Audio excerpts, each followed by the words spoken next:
Hi, I'm Spector, founder of Ion Storm's Austin office. I conceived and directed the first Deus Ex game. I'm going to take a little time to tell you a little bit about what we're up to right now. But before we get to Invisible War, the sequel to Deus Ex, I'd like to start by taking a look back at the first game, what made it special to me and to the rest of the team. For one thing, obviously we were all gratified that it was as well received by the public as it was. Deus Ex was the best-selling game I've worked on in 20 years of being in the game business. And on top of that, it was critically acclaimed. It won over 30 Game of the Year awards worldwide, including a BAFTA. I got to hold the same award that Laurence Olivier held, which was kind of a thrill. Let's talk a little bit about what made the first Deus Ex game special. The ability to create a unique alter ego. The ability to solve problems the way you want to. You get to make this game the kind of game you want. It's not just a shooter. It's not just a role-playing game. It has elements of shooters. It has elements of role-playing games. It even has elements of strategy games. And yet, you put all those pieces together, and it came out as something new and unique and very different in the world of gaming. So how do we top that? We want to take everything that made Deus Ex special and do more of it. We want to take everything that worked against the Deus Ex experience or wasn't critical and cut it. The Deus Ex playstyle, where you get to apply some common sense and decide how you're going to solve problems. We always thought that was a pretty mass-market idea. But we threw all these barriers to players getting at all the gameplay goodness we created. Our interface was unnecessarily complex. The terminology we used was, a little too polysyllabic, In Invisible War, what we're trying to do is make the game more accessible to a larger audience. We want a lot of people playing the game and getting at what we think makes Deus Ex special.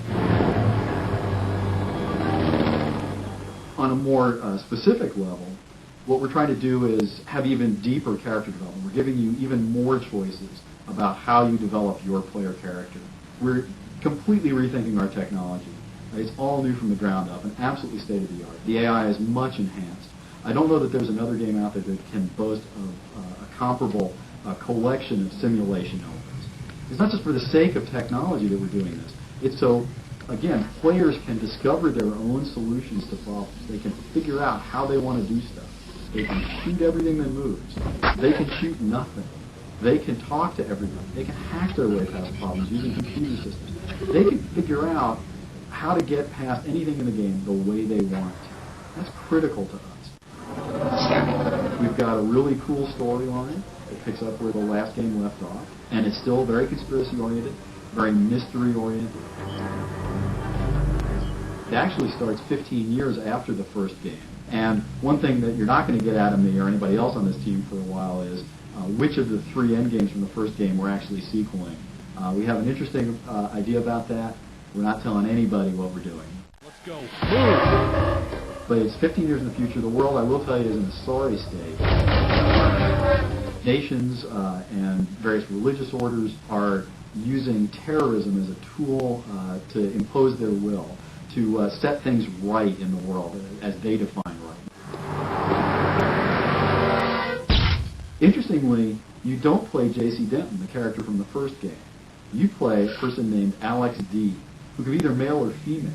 You play a trainee for a high-tech anti-terrorist organization, but as you might expect in a Deus Ex game, you discover that things aren't quite what they seem. You're very powerful. You can create a character with the power to run 40 miles an hour, run as fast as a car, or throw the car if you want to go that way, or move silently, or see through walls, or suck the life force out of dead bodies to heal yourself if you take damage. One of your first goals, one of your most important goals, is to find Paul Denton and find J.C. Denton. You have to go find the characters who you played and interacted with in the first game.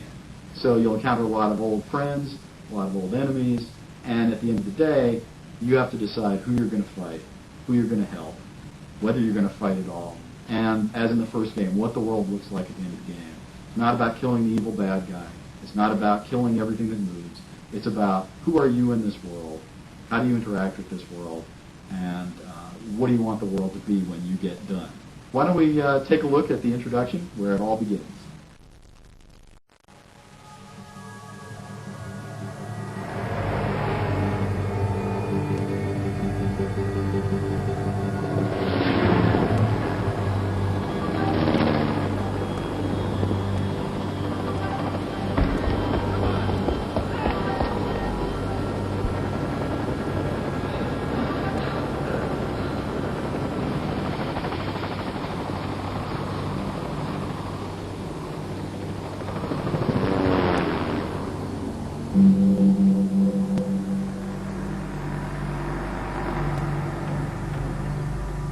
The infusion lab?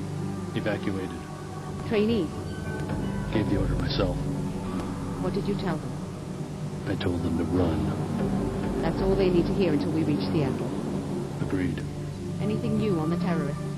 He's in the city. No ID yet. Unclear whether we're the target. An academic distinction if he really has a nanite detonator.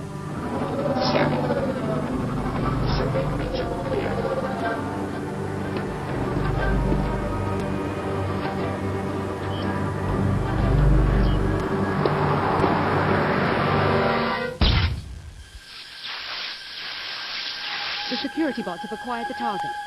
We're too late!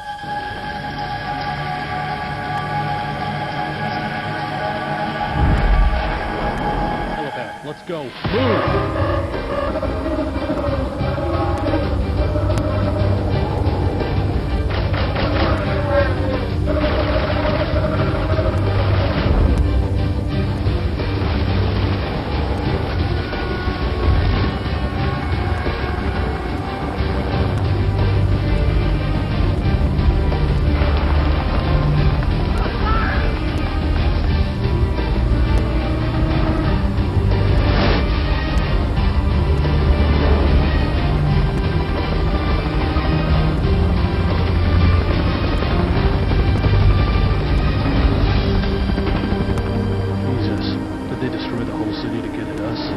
Our enemies aren't that desperate. Perhaps we made a new enemy.